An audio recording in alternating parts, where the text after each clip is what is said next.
Purandeswari sir. మా పెద్దమ్మ పేరు కూడా పురంధేశ్వరి. చెప్పమ్మా. 2020లో కోవిడ్ వచ్చింది కదా సార్. చాలా కంగారు పడుకోండి. చెప్పమ్మా.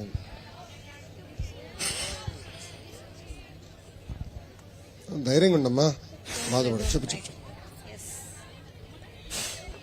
అందులో మా డాడీ కూడా చనిపోయినాడు, కానీ గవర్నమెంట్ నుంచి మాకే వసతి కల్పించలేదు సార్. కరోనాలో వాళ్ళ పేరెంట్స్ చనిపోయారు సార్, ఫాదర్ చనిపోయారు. ఆ అమౌంట్ ఎక్కడ కూడా రాలేదు వీళ్ళకి. అనౌన్స్మెంట్ లో మాత్రమే జగన్ మాకున్న చెప్పారు. ఆస్తులన్నీ మా డాడీ కోసమే అమ్మేసుకొని అప్పులన్నీ కట్టేసుకున్నాం సార్. కానీ మా అమ్మకి ఇద్దరే కూతురు, నేను మా చెల్లెలి. మా అమ్మ నా కోసం సగం కట్టేసింది సార్. ఇప్పుడు నా చెల్లెలు సెకండ్ ఇయర్ అయిపోయింది సార్. దానికి ఎక్కడ చదివిల్లో మా అమ్మకి ఏం తెలియటం లేదు సార్. ఒక్క నెల ఓపిక పట్టమ్మా. 1 month. అదొక్క హెల్ప్ చేయండి. 1 month అమ్మా. School fee reimbursement we will implement in full spirit. మిమ్మల్నే కాదు, మీ చెల్లిని కూడా చదివించే బాధ్యత తెలుగుదేశం జనసేన ప్రభుత్వం తీసుకుంటుంది. ఓకేనా? తీసుకోండి.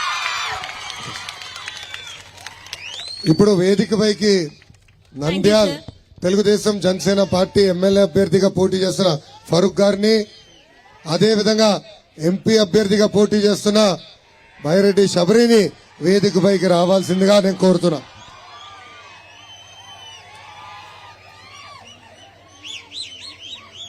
గురుగారు రండి.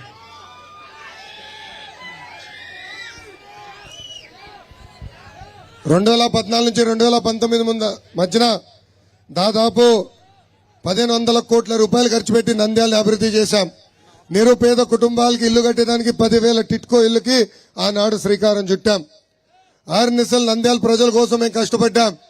తాగునీటి పథకాలు కానివ్వండి, డ్రైనేజ్ కానివ్వండి, ఆనాడు అన్ని ఏర్పాటు చేశాం. కానీ 2019లో ఏం జరిగింది? మీరు సండే ఎమ్మెల్యేని గెలిపించారు. ఈ సండే ఎమ్మెల్యే గెలిచిన తర్వాత ఒక్క అభివృద్ధి కార్యక్రమం చేశాడా? ఒక పరిశ్రమ తీసుకొచ్చాడా? అందుకే ఈ సభాముఖంగా కోరుతున్నా, ఫరూక్ అన్నని గెలిపించండి, శాసనసభకు పంపించండి. పెండింగ్ ప్రాజెక్టులని పూర్తి చేసే బాధ్యత మేము తీసుకుంటాం. ఇక్కడ తెలుగుదేశం జనసేన పార్టీ ఎంపీ అభ్యర్థిగా శబరి గారు పోటీ చేస్తున్నారు. గతంలో మీరు బ్రహ్మానందరెడ్డికి ఎంపీగా అవకాశం ఇచ్చారు. ఆ వ్యక్తి ఏనాడు మన గురించి పట్టించుకోలా. అతని ఇత్తనాల వ్యాపారం, అతనిచ్చే కల్తీ ఇత్తనాల వల్ల పత్తి రైతులు అనేక ఇబ్బందులు ఎదుర్కొన్నారు, నష్టపోయారు. ఆ రైతులు ఆత్మహత్య చేసుకున్నారు. నేను మన ప్రాంతంలో పాదయాత్ర చేసినప్పుడు వాళ్ళ కష్టాలు నేను తెలుసుకున్నా.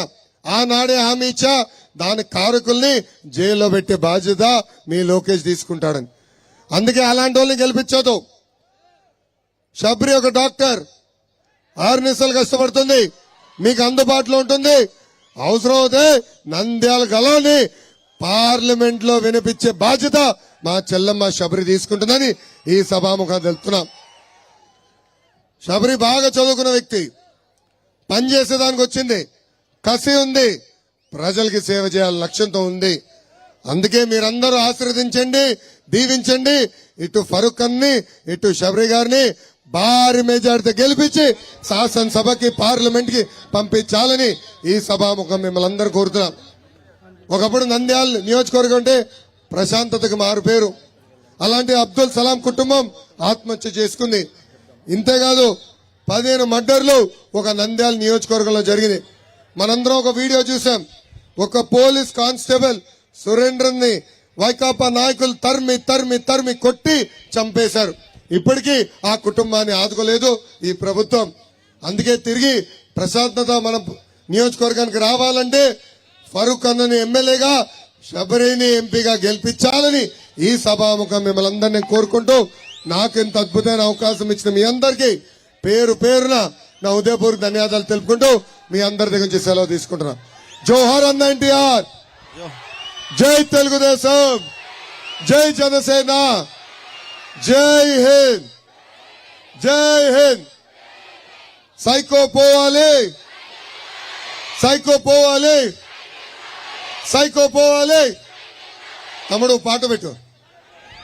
Thank you. లేడీస్ అందరు కూడా జాగ్రత్తగా వెళ్ళండి వెళ్ళేటప్పుడు.